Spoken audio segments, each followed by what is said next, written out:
अखाड़ा में आज सबसे पहले बाद कांग्रेस सांसद राहुल गांधी ने अब से कुछ देर पहले जो प्रेस कॉन्फ्रेंस किया उसकी उन्होंने प्रेस कॉन्फ्रेंस कर कोरोना मसले को लेकर केंद्र सरकार पर जमकर निशाना साधा। राहुल गांधी ने इस दौरान कोरोना पर कांग्रेस पार्टी की ओर से पेश किया गया श्वेत पत्र जारी किया। राहुल गांधी ने श्वेत पत्र के जरिए सरकार को कुछ सुझाव भी दिए। साथ ही राहुल गांधी ने कहा कि वैज्ञानिकों ने कोरोना की दूसरी लहर को लेकर चेताया था, लेकिन सरकार ने कोई एक्शन नहीं लिया था। साथ ही राहुल ने पीड़ित परिवारों के कोरोना मुआवजा फंड बनाने की मांग भी की।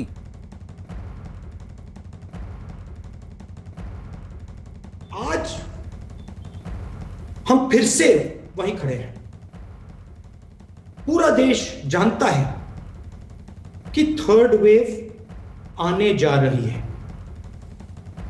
वायरस म्यूटेट कर रहा है और थर्ड वेव आएगी। और इसीलिए हम एक बार फिर कह रहे हैं कि सरकार को थर्ड वेव के लिए पूरी तैयारी करनी चाहिए। जो रिक्वायरमेंट्स हैं, हॉस्पिटल बेड्स की रिक्वायरमेंट्स हैं, इंफ्रास्ट्रक्चर की रिक्वायरमेंट्स है, ऑक्सीजन की रिक्वायरमेंट है, दवाइयों की रिक्वायरमेंट है, जो सेकंड वेव में नहीं की गई थी, उनको थर्ड वेव के लिए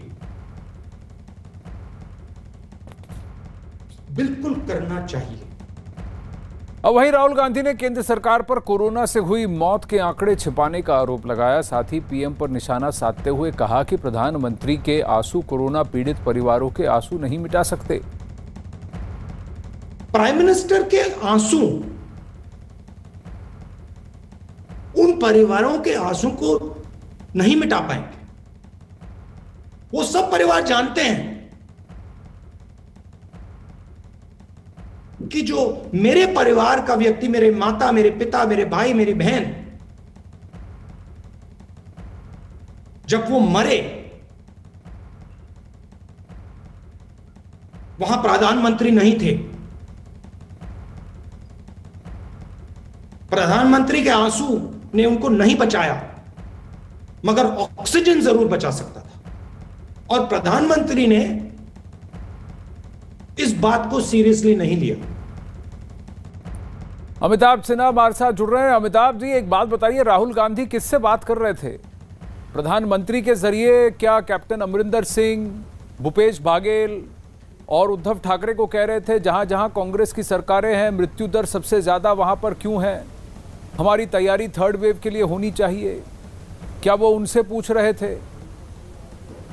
आनंद, यही मुश्किल है राहुल गांधी की। जब सरकार ने बार बार जब तीसरी वेव की बात हो रही है, प्रधानमंत्री ने अपने राष्ट्र के नाम संदेश में भी कहा, योग दिवस पर जो प्रधानमंत्री ने राष्ट्र के नाम संदेश दिया उस दिन भी कहा कि पूरे देश को इस तीसरी लहर के लिए तैयार रहना चाहिए और मास्क लगाए रखें, सोशल डिस्टेंसिंग का पालन करें और जो भी राज्य हैं, जिला प्रशासन है, सब इस बात को सुनिश्चित करें कि भीड़ ना हो, अपने जो माइक्रो कंटेनमेंट जोन्स हैं वहाँ काम करें। तो मुझे लगता है सरकार अपनी तरह से आगाह कर रही है, राज्य सरकारें भी अपनी तरह से काम कर रही हैं। कई राज्य ऐसे हैं जहाँ तीसरी वेव की चिंता लगातार बढ़ी हुई है। कल भी महाराष्ट्र के स्वास्थ्य मंत्री राजेश टोपे ने यही बात कही है, तीसरी वेव के लिए तैयार रहें। डेल्टा नाम का जो म्यूटेंट है वो काफ़ी हानिकारक हो सकता है तीसरी वेव में। तो तमाम चीज़ें हैं जो हर रोज़ पब्लिक को बताई जा रही है, जन जागरण किया जा रहा है।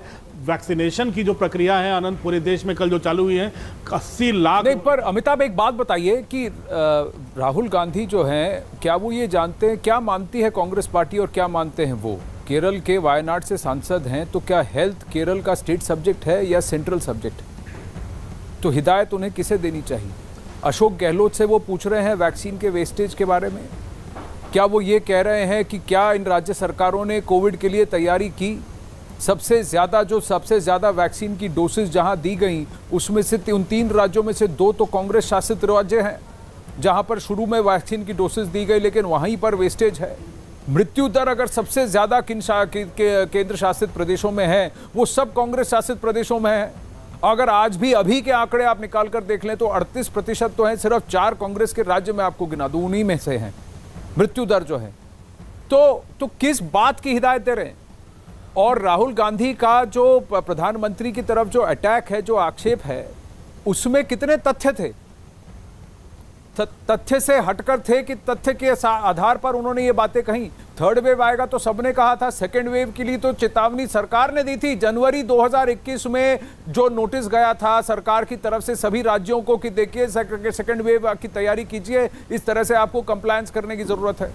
1500 से ज्यादा पीएसए ऑक्सीजन प्लांट्स अगर वॉर फुटिंग पर लगाए जा रहे हैं, जो कि 31 जुलाई या 15 अगस्त से पहले लगवा दिए जाएंगे, कंप्लीट किए जाएंगे, वो भी पीएम केयर्स फंड, डीआरडीओ और नितिन गडकरी की जो रोडवेज मिनिस्ट्री है वो कर रही है, राज्य सरकारें नहीं कर रहे हैं। यही तो मुश्किल है, मुझे लगता है। संबित पात्रा